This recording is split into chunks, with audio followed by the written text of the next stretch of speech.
Hey everyone, this is Sam Trotter back with another optimizing video. There's been 2 years since the last one. The reasons are primarily academic, but now that I got my schooling in, I can school you kids on how to play some Roland. So, for those of you who don't know, we're going to go skill by skill and break it down. I'll give you some thoughts and analysis, some things you might not know about certain skills. I'll tell you about bugs, tell you about mislabels, and then we'll talk about the builds themselves, what you should do on your first playthrough, what you should look for the arena endgame, and what you should do for Cromar, the raid boss in this game. Alright, without further ado, let's get down to it. So first we gotta talk about the turret, the Scorpio Turret. So what does Roland's action skill do? He's gonna throw down a turret that does minimal damage, but absorbs a lot of enemy fire and gives you a shield you can hide behind. So the turret is incredibly useful. It's probably the best mobbing ability in the game because the turret's going to give you so much sustain. It's going to redirect enemy fire, giving you chances to restore your shield, giving you chances to attack with impunity. The Scorpio Turret is a wonderful ability. Moving into the skill tree, we'll start with the Infantry division. Impact is fantastic. You're going to put 5 points in this regardless. 15% bullet damage is 15% DPS, and we love that juicy DPS, so we got to take Impact. Sentry is horrible. Your Scorpio Turret does not do substantial damage, and boosting it by 35% is not going to save anything. Your turret's not there to do damage. This is really a waste of skill points. Metal Storm is fantastic. Metal Storm is probably the best kill skill in the game, or right up there with some of Lilith's. Actually, nix that, up there with some of Brick's, who has some broken as hell ones. But anyway, Metal Storm is really fantastic. I caution against kill skills in the arena if you're playing with 3 other people, because sometimes it's difficult to secure the kills, but nonetheless, if you're playing solo, Metal Storm for days. A tip on Metal Storm. What you want to do is you want to kill the weakest enemy in a group of mobs, and then use the Metal Storm boost to mow your way up the enemies. So if you're facing 2 goons and a badass, kill one of the goons. Use the Metal Storm boost to DPS down the badass, and if you need the reset on the kill skill, kill the other goon. Scattershot. This is fantastic. I love Scattershot. So, shotguns are really fun. They're probably my favorite weapons in this game, and this really lets you go crazy with them. The 25% damage is amazing. The spread reduction is fantastic. Scattershot actually makes Roland one of the few characters that can do Cromar with shotguns, which is quite delightful. Refire. This is an underrated skill. A lot of people don't respect this, but it's a really fantastic skill. You want your Scorpio Turret out as much as possible to absorb enemy fire and to bathe you in that sweet aid station. So, the aid station. So you gotta take some Refire. You gotta stomach it. I know the skill doesn't look sexy, but the effect is going to save you. You're not gonna notice it, but having the turret out more is always good. Assault is meh. Assault would be fantastic if he didn't have Overload, which is a far superior version. However, Assault can be good. If you want to base your character around machine guns, there's some fantastic ones like the Draco, the Havoc. You can go ahead, pump up Assault. The recoil reduction is kind of an invisible DPS increase because you're not directly increasing your damage or fire rate, but you're landing more bullets, which is more DPS. So, Assault is good. I dig it. Guided Missile. This skill will disappoint you in some ways and surprise you in others. It will disappoint you because it does not do damage. The damage is quite underwhelming, particularly as you get into later playthroughs. However, where it will surprise you is the fact that any enemy with a flinch animation, so you've probably seen the enemies flinch when you crit them, they're flinched by the guided missiles as well. Thus, it's a crowd control ability. It's going to lock up enemies in their flinch animation when struck, which can give you a chance to line up crits and take them down without taking return damage. A note about this skill. So, I would put in 1 point. You don't get an extra missile until you get to 4 points. So think of it this way. It fires a missile every 8 seconds. But you don't actually, because the turret only lasts so long, you don't actually get a 4th missile until you get it to 4 points, at which point it fires missiles fast enough it gets to the 4th missile before the turret goes on cooldown. So this is 1 or 4 points, never 5, never 2 or 3. Defense is decent. This choice right here is pretty pathetic, but defense is decent, you know. The shield recharge speed, it means you have to sit behind cover for less time, I suppose. It's rarely going to actually make a substantive difference, but compared to stockpile, which makes little difference. So let's talk about stockpile. You know, I think a lot of people probably lean on this for ammo regen in the early game, people who aren't that comfortable with first-person shooting games and need the ammo. And I don't begrudge anyone that. If you need the ammunition, take stockpile. And co-op games especially, if you're playing with some friends and you guys aren't savages who land every headshot in the books, you're probably going to need some extra ammo, so stockpile can be really nice. It's a convenience skill, you know, it doesn't contribute to the battle, but it contributes to spending less time outside the battle restocking on ammo. Defense is better of these two choices, but defense itself is kind of mediocre. Quick Charge is amazing. Quick Charge and Stat, which we will get to, trust me. Quick Charge is amazing. It's going to keep you topped off. It's going to mitigate incoming damage, because as you get kills, your shields are going to keep regenerating and absorbing the incoming shots. This really gives Roland fantastic sustain in the campaign and in the post-game in the arena. Roland is nigh unkillable if you're playing intelligently, moving to cover, and using your kill skills. Barrage is horrible. I mean, this, to give you an idea of how horrible this skill is, if you use a mod to get it up to 9 points, which is 9 extra shots, it actually decreases the DPS of the turret. That is how horrible this skill is. So yeah, don't take this. Deploy is amazing. You want your turret out as much as possible, and having the cooldown at max deploy is 100% necessary. You need this skill. Outstanding. Grenadier is bad because grenades in this game are bad. But if you want to toss some around, especially on your first playthrough, I would put 1 point in Grenadier, because that's going to get you a grenade every time you get a kill. Which means you can toss some transfusions, you can throw some corrosive grenades to apply elemental effects, as grenades are primarily useful for elemental effects. Their base damage is horrible. So, you can go for this. 1 point. 1 point doesn't hurt anybody. No way, no how. Supply drop is good. It's good. I restrain myself, because it can be fantastic if you're playing with 4 people and you're all ammo hungry slobs. You know, if you're just lathering the ammo on the enemies and you have 4 people, you might need this to like keep stocking people up. But by yourself, if you're practicing good ammo conservation and just in general landing your shots, you don't need a lot of this. 1 point in supply drop should be all you need to keep yourself topped off. The exception is if you're doing a Rocketeer Roland. If you're using rocket launchers, take supply drop, because you are going to need the missiles. Fitness is really good. This is a fantastic skill. 25% max health is huge. That's 25% added to what you can withstand if you miss position. If you place yourself in a bad spot and you get focused by enemy fire, this may buy you the extra second you need to get behind cover. You got to take fitness. Aid Station is also fantastic. This contributes once more to giving Roland the sustain that he does possess. It's really, really good. I might put a point in this, even if you want to like start on a different tree than Medic, even though I will recommend Medic as your starting tree later, I would put 1 point in Aid Station to keep you topped off through the campaign. Cauterize, another underrated move. A lot of people, when they're co-oping, will probably overlook this. It's probably mediocre.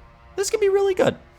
Especially combined with supply drop or stockpile, you have plenty of spare ammunition, so this means that you can shoot your allies between battles to keep them topped off. It means no one has to equip a subpar health regen mod to keep the party topped off, which is quite helpful, you know? Cauterize is strong. It's surprisingly strong.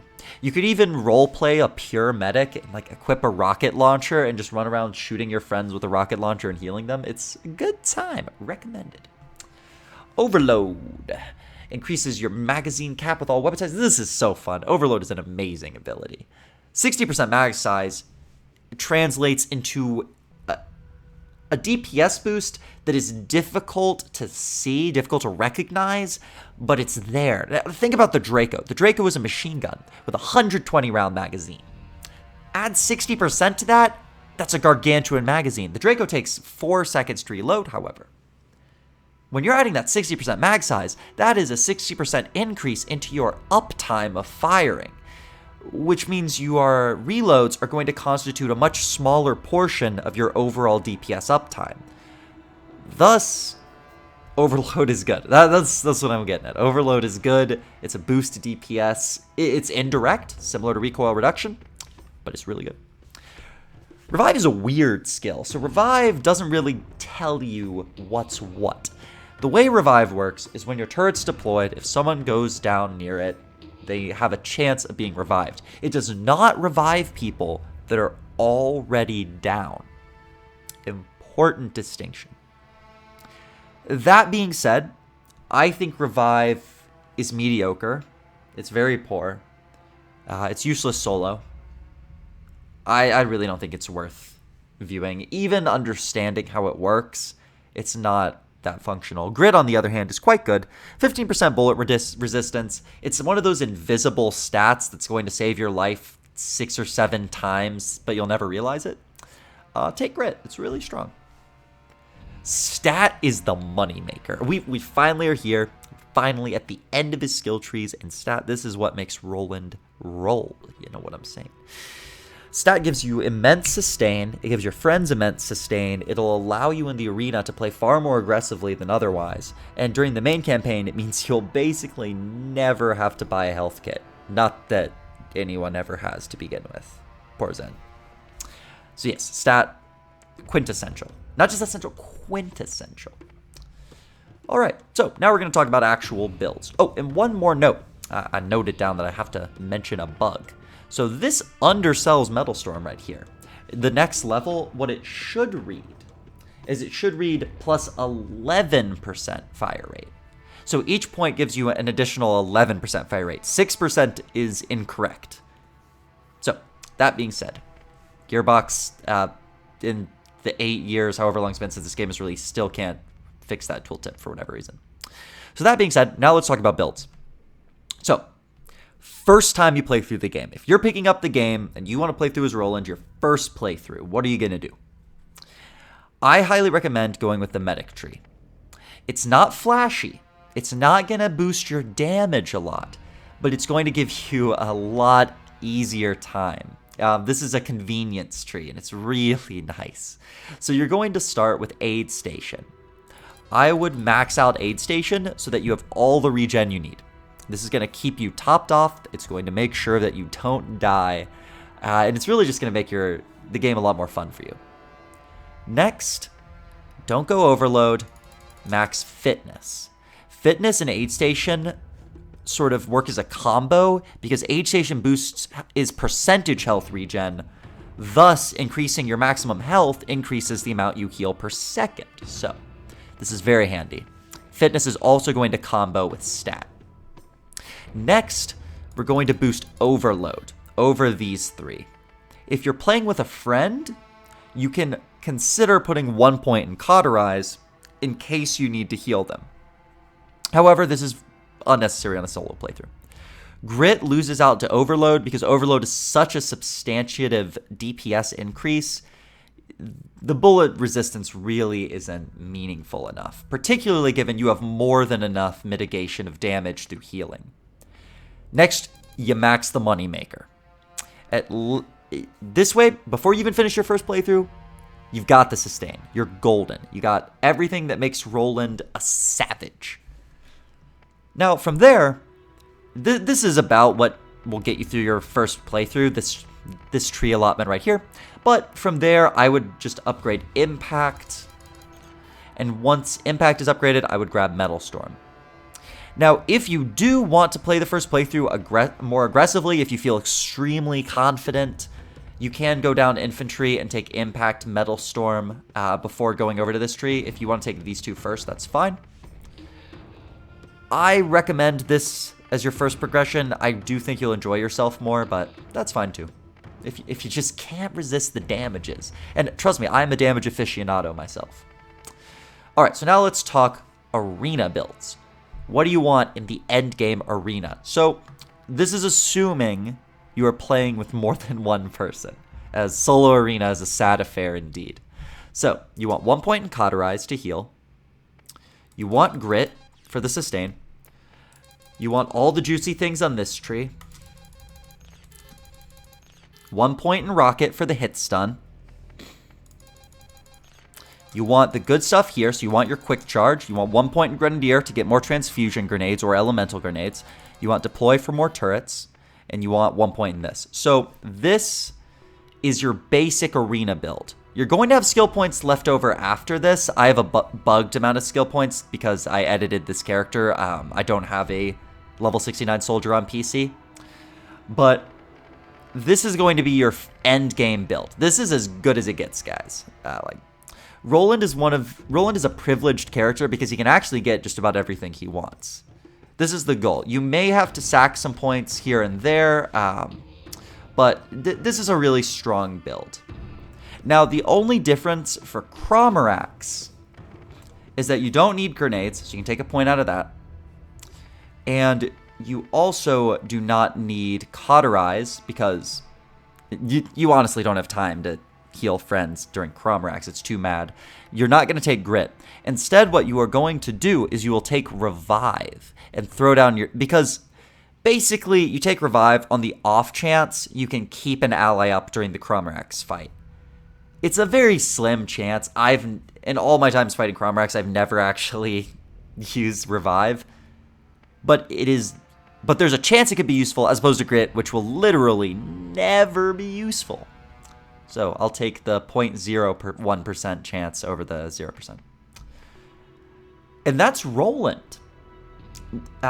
If you have any questions, post them in the comments below. I'll get right to answering them. I apologize if I've spent an incorrect amount of skill points. I'll have to double check afterwards and post in the description if I made a mistake. Because again, this is an edited character with an absurd amount of skill points, so I don't know if this is correct.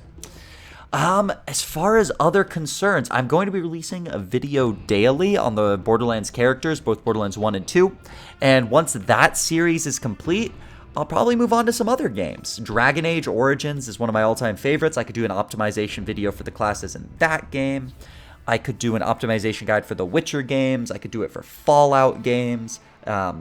Elder Scrolls I'm not familiar with, but I could play them, learn them, and tell you guys the optimal stuff. I could do some research and some math, break it down. I'm in love with stats and DPS. So yeah, just hit me up in the comments with what you'd like me to do next. I thank you guys so much for holding on. For those of you who are still subscribed after 2 years of nothingness, of wasteland, much appreciated. Take care, guys. All the best.